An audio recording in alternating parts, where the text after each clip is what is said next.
with the rumble so low as to be inaudible, growing, throbbing, then fuming into a thundering roar. The earthquake starts. Only it's not like any earthquake in recorded history. In California, the mountains shake like ferns in a breeze. The mighty Pacific rears back and piles up into a mountain of water more than 2 miles high, then starts its race eastward. With the force of 1,000 armies, the wind attacks, ripping, shredding everything in its supersonic bombardment. The unbelievable mountain of Pacific seawater follows the wind eastward, burying Los Angeles and San Francisco as if they were but grains of sand. Nothing, but nothing stops the relentless, overwhelming onslaught of wind and ocean. Across the continent, the 1,000-mile-per-hour wind wreaks its unholy vengeance. Everywhere, mercilessly, unceasingly, every living thing is ripped to shreds while being blown across the countryside, and the earthquake leaves no place untouched. In many places, the Earth's molten sublayer breaks through and spreads a sea of white-hot liquid fire to add to the Holocaust. Within 3 hours, the fantastic wall of water moves across the continent, burying the wind-ravaged land under 2 miles of seething water coast to coast.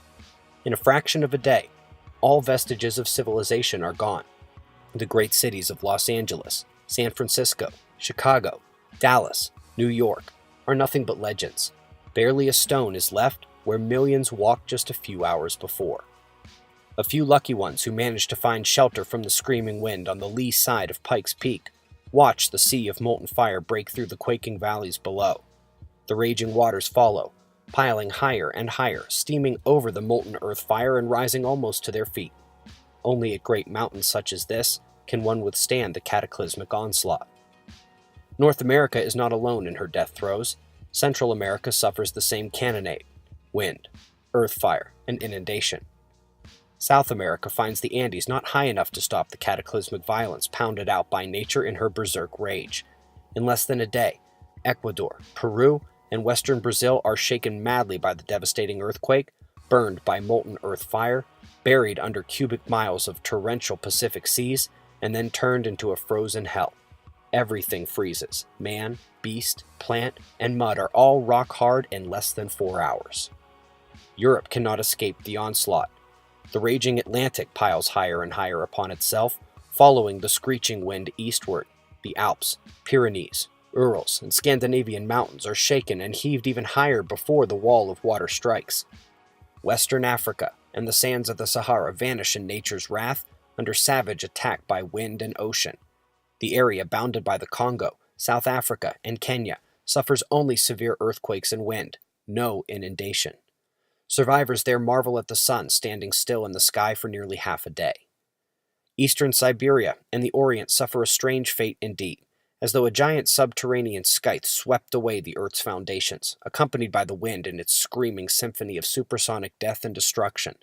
As the Arctic Basin leaves its polar home, Eastern Siberia, Manchuria, China, and Burma are subjected to the same annihilation as South America: wind, earth fire, inundation, and freezing. Jungle animals are shredded to ribbons by the wind, piled into mountains of flesh and bone, and buried under avalanches of seawater and mud. Then comes the terrible paralyzing cold.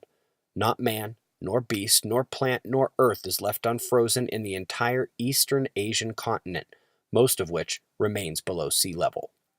East of the Urals, in western Siberia, a few lucky people survive the fantastic winds and quakes. Antarctica and Greenland, with their ice caps now rotating around the Earth in the torrid zone, a fury of wind and inundation marches on for 6 days and nights. During the 6th day, the oceans start to settle in their new homes, running off the higher grounds. On the 7th day, the horrendous rampage is over. The Arctic Ice Age is ended, and a new Stone Age begins.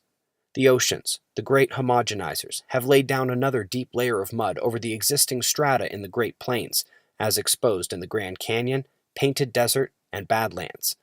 The Bay of Bengal Basin, just east of Indonesia, is now at the North Pole. The Pacific Ocean, just west of Peru, is the South Pole. Greenland and Antarctica, now rotating equatorially in the torrid zone, find their ice caps dissolving madly in the tropical heat. Massive walls of water and ice surge towards the ocean, taking everything from mountains to plains in gushing, heaving paths, creating immense seasonal moraines, and in less than 25 years the ice caps are gone, and the oceans around the world rise over 200 feet with the newfound water. The torrid zone will be shrouded in a fog for generations from the enormous amounts of moisture poured into the atmosphere by the melting ice caps. The new ice caps begin to form in new polar areas. Greenland and Antarctica emerge with verdant tropical foliage. Australia is the new, unexplored continent in the North Temperate Zone, with only a few handful of survivors populating its vastness. New York lies at the bottom of the Atlantic, shattered, melted by earth fire, and covered by unbelievable amounts of mud. Of San Francisco and Los Angeles, not a trace is left. Egypt emerges from its Mediterranean inundation new and higher. Still the land of ages, the commonplace of our time becomes the mysterious Baalbek of a new era. A new era. Yes, the cataclysm has done its work well. The greatest population regulator of all does once more for man what he refuses to do for himself, and drives the pitiful few who survive into a new Stone Age. Once more the Earth has shifted its 60-mile thick shell, with the poles moving almost to the equator in a fraction of a day. Again, the atmosphere and oceans, refusing to change direction with the Earth's shell, have wiped out almost all life. After this tumble, we'll join Noah, Adam and Eve, Atlantis, Mu, and Olympus, and Jesus joins Osiris, Zeus, and Vishnu. So, what did we just read, and why are we hearing about it on this channel? Seems very odd and sensational. But to understand this recently declassified version of Earth's cyclical catastrophism, let's begin with the most well-known version of it. Professor Charles Hapgood promulgated the Earth's crust displacement theory in 1958. That work was supported by Einstein, for which he wrote a foreword.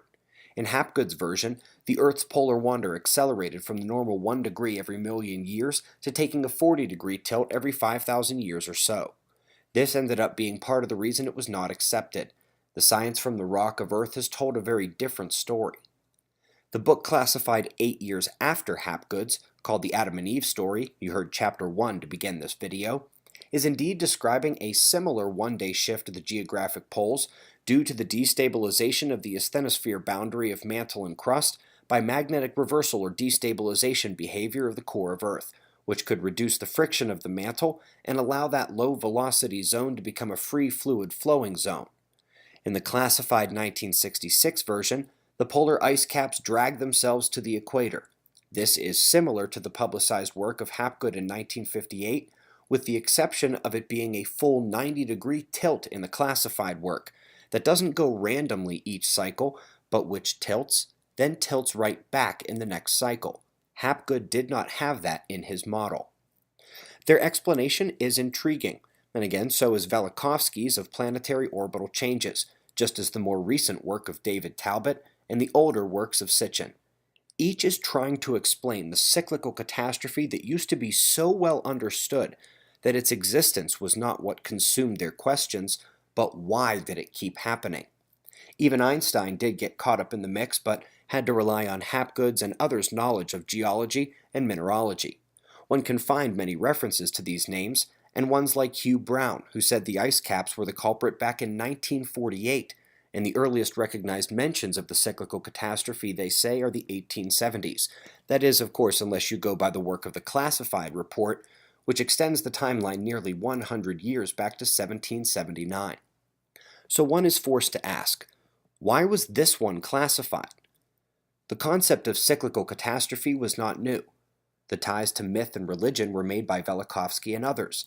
The ice cap drag being the physical manifestation was true in Brown and Hapgood's works, so what's the difference? It was the 90-degree flip back and forth each cycle.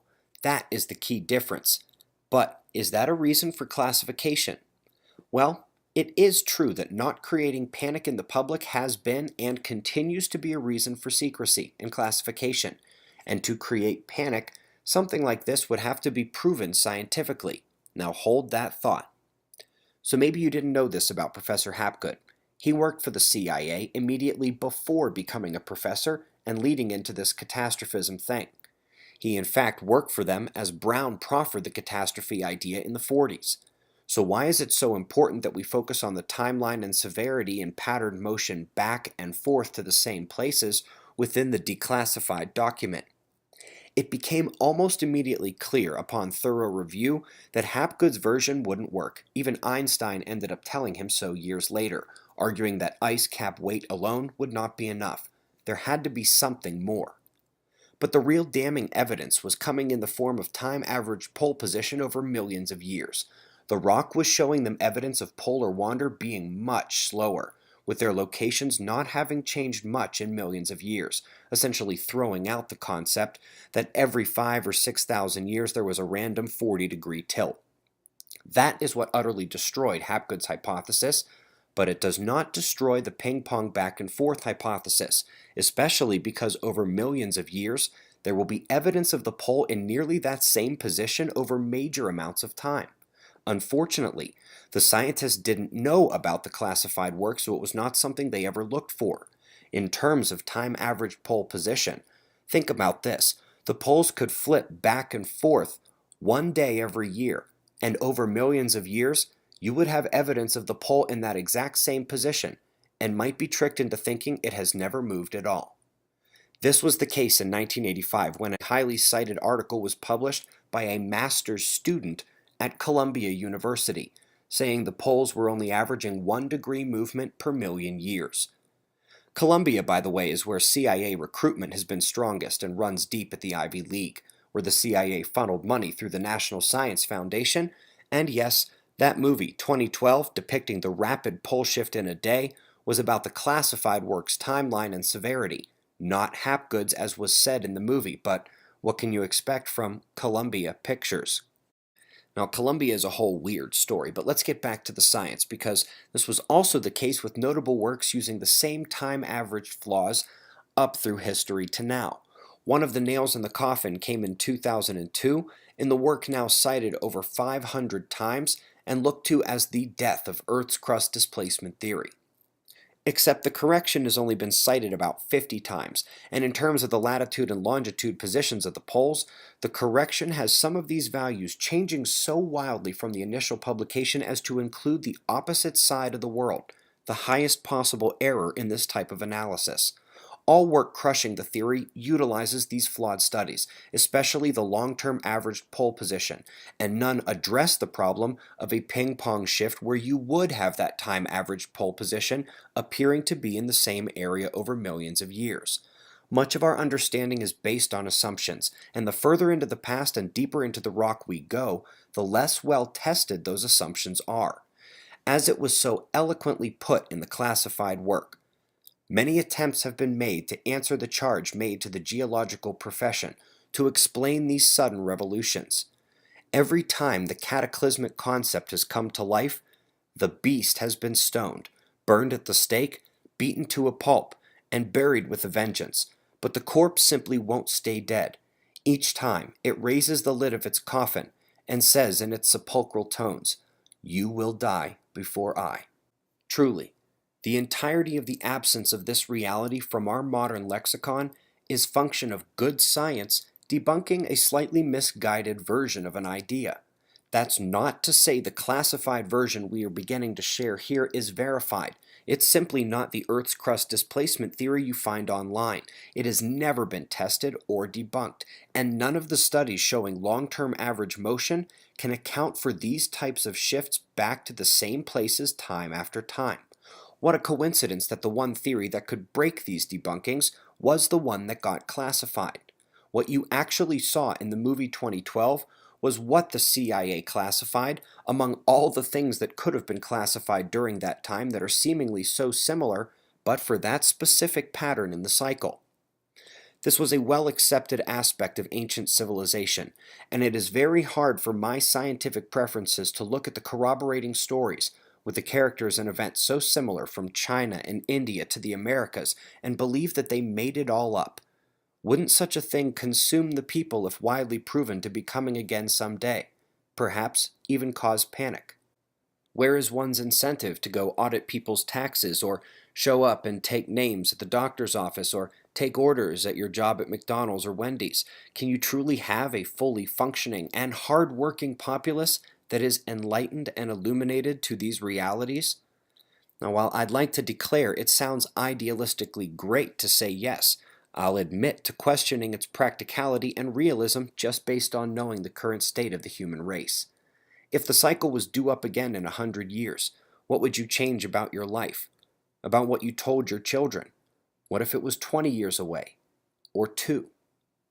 Let's take a look at some interesting facts.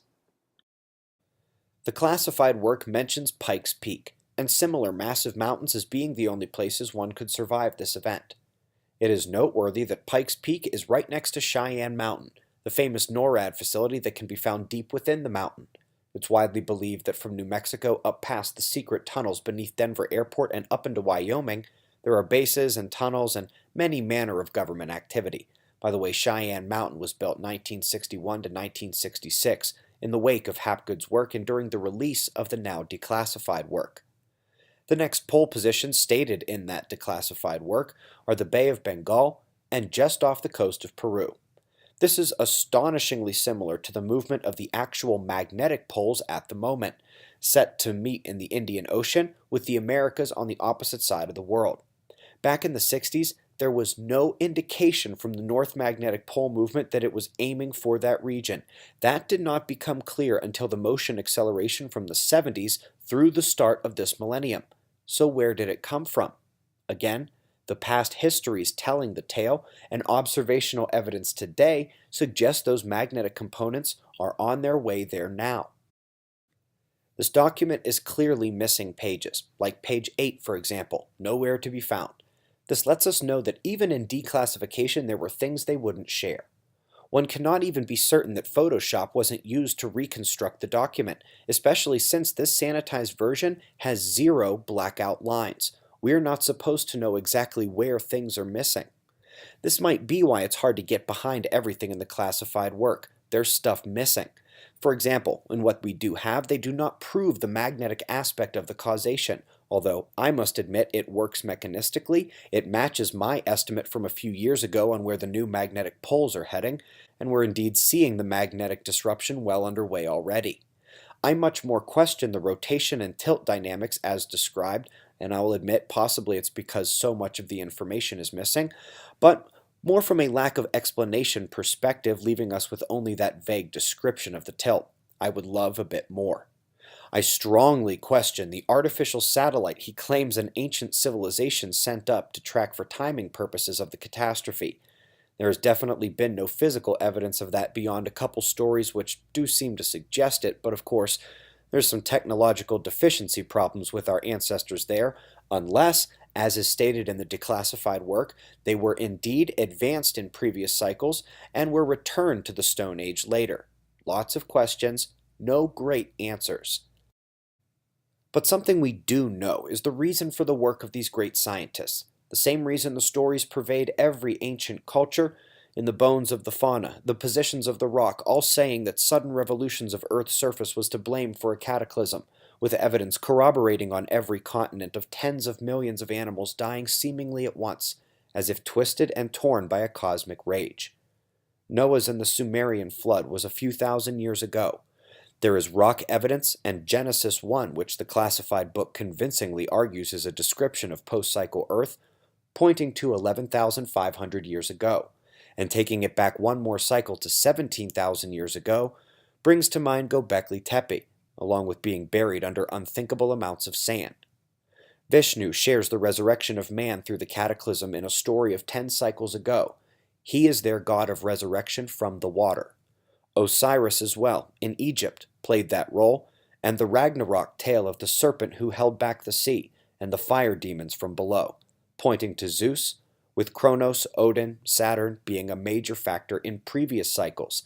Now this seems to suggest to me some odd blend of the classified Chan work and also the work of Velikovsky and Talbot, but with more order to the cycles than the chaos portrayed by Velikovsky. The poles still have to get back to this position where they look like they're in the same place over millions of years. You can find buttercup flowers flash frozen fresh in the mouths and bellies of mammoths. The sudden collapses of civilizations like in Peru 11,500 years ago were all too common. There is Alp granite lifted 4,000 feet up the Jura mountain range.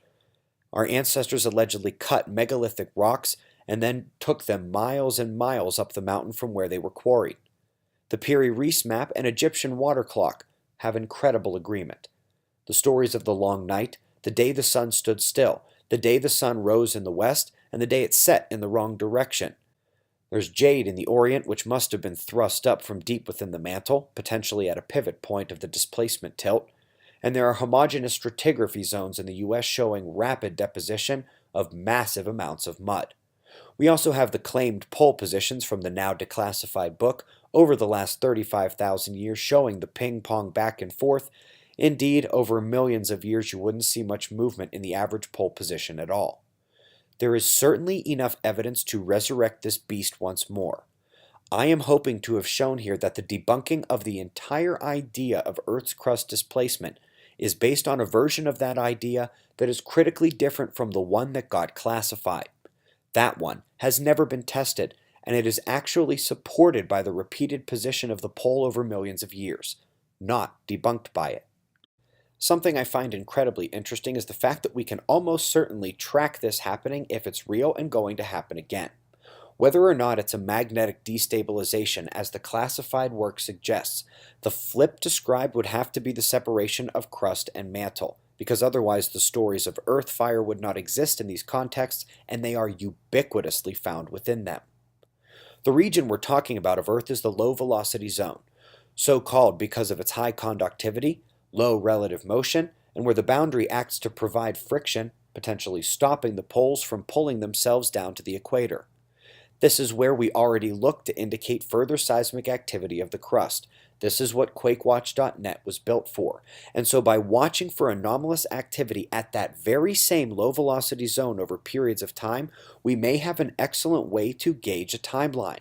If we were to start getting magnitude 7 earthquakes every day at the low-velocity zone all around the world, it might be interesting to see if the GPS problems ramp up and if space weather has a greater magnetospheric effect. All things we can now track in nearly real time. This has just been the tip of the iceberg. There is more coming, including on the cyclical catastrophes and the evidence for them. The evidence for it being a combination of the stories we've heard thus far. We'll be digging deeper into other potential mechanisms for the flip, begin tweaking how we monitor the low velocity zone of Earth, and begin to include those alerts in our app notifications if we are ever so unfortunate as to need them in the future. The basic point today is this. Of all the works to classify, they classified the only one that could not be umbrella debunked by looking over long periods of time. Even if this was a CIA operative report, which would explain the initial classification, it has still been sanitized with pages missing and random inserts in the document that may or may not be supposed to be there. The only reason that the cyclical catastrophe is not a prominent part of modern understanding is that the mechanisms proffered by Velikovsky, Hapgood, and others would not stand the test of time analysis of Earth's rock alone, without additionally accounting for the repetition of the pole position. It should be known that in the 60s, we did not yet know about the geographic poles and their holding of long-term time average stability, and it was not part of the reason for the theory. The theory came before the awareness geophysically. Our analytical tracking of magnetic pole positions to the same predicted locations as in the classified work was first presented to you all in January of 2016, 11 months before this document was released to the public. To be clear, there is no definitive statement that can be made on the validity of the hypothesis in the declassified work. We cannot say anything about its original reason for classification, what things have been sanitized, or why they are not fit for distribution. What we can tell you definitively is that the evidence of this catastrophe is everywhere and convincing and spans fields from mythology to geophysics. The one version of the story that is rife with patterned chaos and fits the description used to debunk the others is the one they classified. These catastrophes are well preserved in rock and in story, and we are supposedly a few thousand years past the last cycle catastrophe. We could have a few thousand years left, or we might not. More coming here on our website and on the Suspect Sky YouTube channel over the coming weeks. Eyes open, no fear. Be safe, everyone.